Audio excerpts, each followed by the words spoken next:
What it is, YouTube? It's your boy Nizzy coming back with another bullseye of a tutorial here today on the channel. A really dope vocal preset I'm happy to bring here today is going to be Larry June, how to mix and master pro West Coast vocals. So let's not waste no time. If you like this video, don't forget to like, comment, and subscribe, and also drop more suggestions for artists down below. So here we go. My bass hitting hard and my pockets on full. I got it out the streets, I ain't never go to school. I play the real view cause I know these niggas smirking. I keep it on my lap like an iPhone 11. Old school niggas, but my Rory 22. Big Desert Eagle, hold it steady when I shoot. Gotta get this guap, I ain't playing, I ain't bullshit. Smoking on this chop, so I'm playing, so I move. Okay, so that's what we have here today. You know, this is like really dope West Coast vocals. If you think about a legendary producer like Cardo Got Wings, you know, he know how to get that soulful, you know, low rider on the bay while you driving down the beach, you feel me? This is that California type of music, you feel me? Really dope, smooth, analog rap vocals that could apply to, like, you know, people who, you know, trying to get that tone, you feel me? That nice, smooth tone, you feel me? So let's see what it sounds like with and without the preset though. My bass hitting hard and my pockets on full. I got it out the streets, I ain't never go to school. I play the real view cause I know these niggas smirking. I keep it on my lap like an iPhone 11. Old school nigga, but my Rory 22. Big Desert Eagle, hold it steady when I shoot. Gotta get this guap, I ain't playing, I ain't bullshitting. Smoking on this chop, so I'm playing, so I'm... All right, so the thing about a guy like Larry June, I'm thinking about SSLG channel strip. I'm thinking about the tonality. When I think about California, I'm thinking about California Love by Dr. Dre and Tupac, you feel me? So a lot of those West Coast songs from back in the day, even like NWA, Ice Cube, a lot of those songs were mixed with an SSLG channel strip. So me psychologically, in my brain, boom, I'm going SSLG channel strip damn near every time on a, you know, Bay Area type of vocal, bruh, because it's like, it's tonally familiar. For example, like you see somebody say, "Hey, how are you doing today?" That tone, even though you don't know the person like that, that tone kind of makes you put your guard down because it's familiar with good feelings to you, like in your mind. You feel me? Like when you hear somebody speak with a tone like, "Hey, I'm doing great today," like your brain already has stored that information. Like, "Yo, this motherfucker in a good mood, bruh." So tone is a very important thing. You know, it kind of triggers people emotionally, you know, biologically to get that feeling of the vibe. So that's why I picked the SSLG channel script. Okay, so that SSLG channel script, I did something different today. I actually used a higher ratio. I don't know what it is. I was kind of trying to sharpen the knee of his vocal and everything. So just really, you know, he's got a relatively deep voice, very deep voice. So I wrote off a good amount, cleaned up a little bit of mid-range, but most importantly, it was really about getting that hard knee compression and that slow release time, like that low rider when it's whipping down the bay, when it's, you know, when it's whipping, you feel me, along the beach, along the coastline, you feel me, it's driving slow, you feel me? So I want my compressor to move slow to create that imagery too, that, you know, the vocals kind of rocking and grooving. My bass hitting hard and my pockets on full. I got it out the streets, I ain't never go to school. I play the real view cause I know these niggas smirking. I keep it on my lap like an iPhone 11. Old school nigga, but my Rory 22. Big Desert Eagle. Okay, so you guys gotta understand what we're doing. After that, I used this REQ right here, and I kind of adjusted some things, you know, especially with my high shelf. You know, his vocal, the high end that he does have, you know, there's a different type of texture to it. You know, it feels like it is somewhat brittle, like very interesting. Where like the bottom half of his vocal sounds very smooth and round, like kind of analog-y, right? Like, and then the top half kind of feels a little bit more digital, a little bit more croaky, a little bit more brash. So that's what I'm trying to bring out. So I use just a kind of like a very a wide Q on the low end too, because I want the low end to be smooth. Like when you go to the beach and you put your feet inside the sand, it's smooth. So I'm trying to, you know, paint that imagery through my EQ move, trying to get that smooth low end and everything like that. All right. My bass hitting hard and my pockets on full. I got it out the streets, I ain't never go to school. I play the real view cause I know these niggas smirking. I keep it on my lap like an iPhone 11. Old school nigga, but my Rory 22. Big Desert Eagle, hold it steady.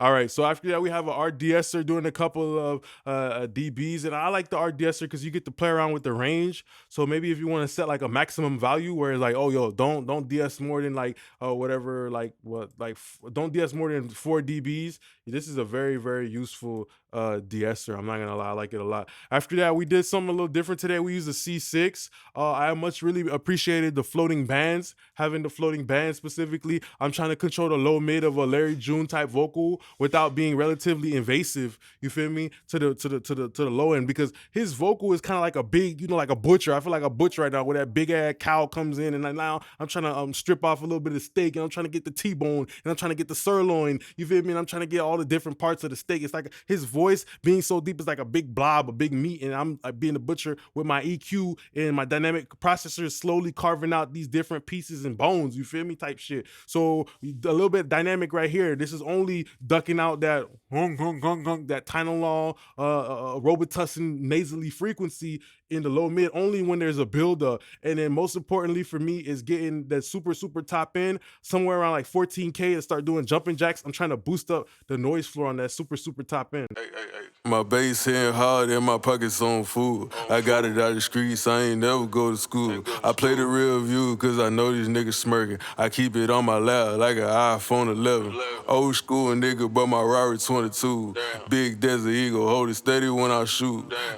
Most importantly thing about this notch right here, when I think about warmth, I think about like kind of like a high mid that's dampened a little bit, ducked down a little bit. So that's why I did that notch right here. So after that, we have a super dope plugin, which is the Abbey Road RS124. A guy like Larry June, you're going for a style like this, just know that, if you hear a beat with a sample, like how this one is like a super analog type of beat with a sample and everything like that. Well, sometimes, in order to make this white shirt go with these white pants, I got to make sure I appropriately dress up my plugins and my vocal chain. So what do you mean by that, Nick? Okay, if I hear a motherfucking vinyl noise or whatever type of throwback sample, usually what I try to do is I do try to make the vocal sound a little bit more analog-y so that it could tonally match the sample. You feel me? The sample's old school, right? Then I'm gonna make the vocals sound a little old school too, man. You feel me? So that it feels cohesive. You feel me? That's how I, quote unquote, in my head, glue some stuff together. Not even like no bus compressor, no stupid ass, whatever them dumb ass niggas be saying, but actually just like through tonally gluing it through the outfit. You feel me? Through the white shirt and the white pants and the white shoes and the white socks. Like, damn, that shit really do match.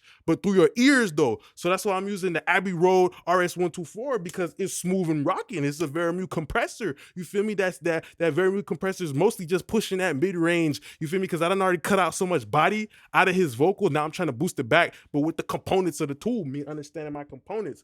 Then I use the cutter mode, and the cutter mode is just brighter. You feel me? So it's kind of giving me more brightness, but no EQ. Then I'm using the internal sidechain filter. Usually them old ass compressors like this, they kind of like they're a little bit slow, bruh. Cut a little bit slow, jit a little bit dumb. You feel me? Jit a little bit, stay back type of stay behind type of kid. You feel me? So those older compressors, they're usually got a slower attack time, slower release time, and on top of that, they don't even allow you to touch that type of stuff, because a lot of times it's fixed. You know what I mean? So you usually just driving the input into you driving the car into a parking lot that already got everything set up. You feel me?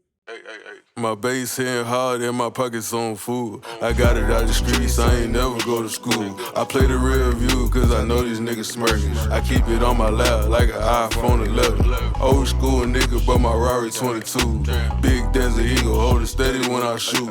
Gotta get this guap, I ain't playing, I ain't bullshitting. Smoking on this chop, so I plan, my bass hitting hard and my pockets on food. I got. All right, I love using that a lot. And after that, we got that fresh air. Like how I said, I'm being strategic about my density areas. Okay, cool. So far, we use the analog Abbey Road RS124, knowing the saturation, going to push our mid range, right? Now my high end, I'm trying to deal with my high end, understand the frequency, density. You feel me? So now I want my top end to be digital. You feel me? So this is a nice little contrast within the city. You feel me? Okay, white shirt, white pants. Okay, right? But the hat is black and white, you feel me? The whole fit still going together now. It's still going together, but it got a little bit of variation within it. So, that's a very important to understand the density areas, okay? Oh shit, you like, okay, you just use this to make, okay, it got a tube in it. Okay, so that's also boosting the booty a little bit, but now we getting up to the face. The fresh air is doing it, but in the digital way, and it has more of a brittle character to it, you feel me? My bass hitting hard and my pockets on food. I got it out the streets, I ain't never go to school. I play the real view cause I know these niggas smirking. It's something very light, delicate, just a small facelift, you feel me? Plastic surgery.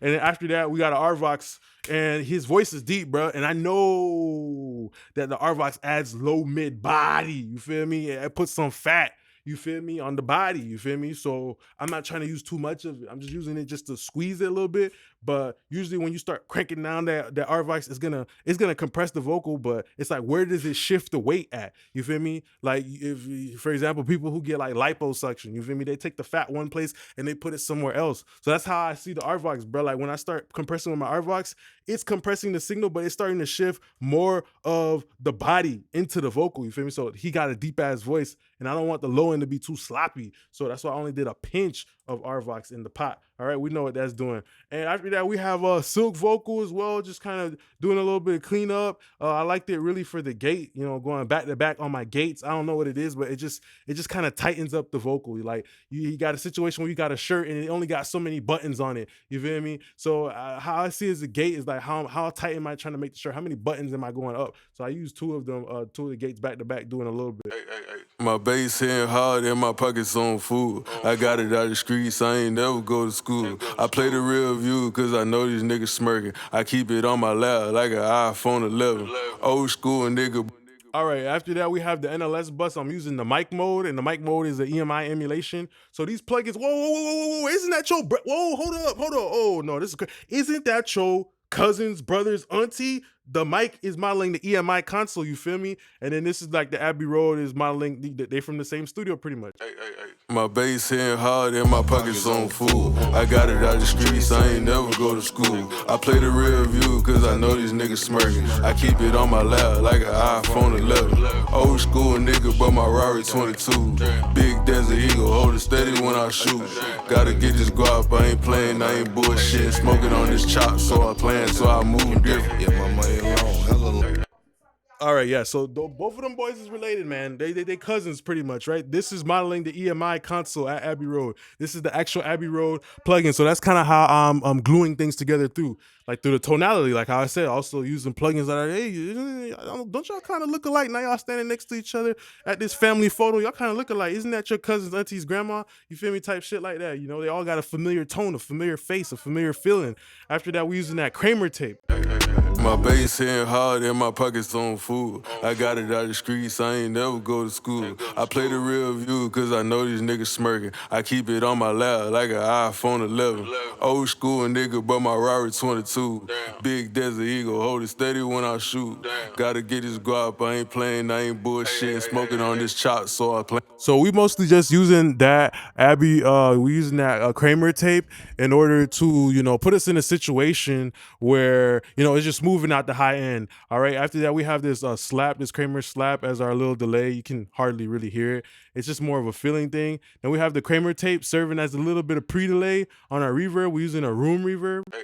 My bass hitting hard and my pockets on food. I got it out the streets, I ain't never go to school. I play the real view cause I know these niggas smirking. I keep it on my lap like an iPhone 11. Old school nigga, but my Rari 22.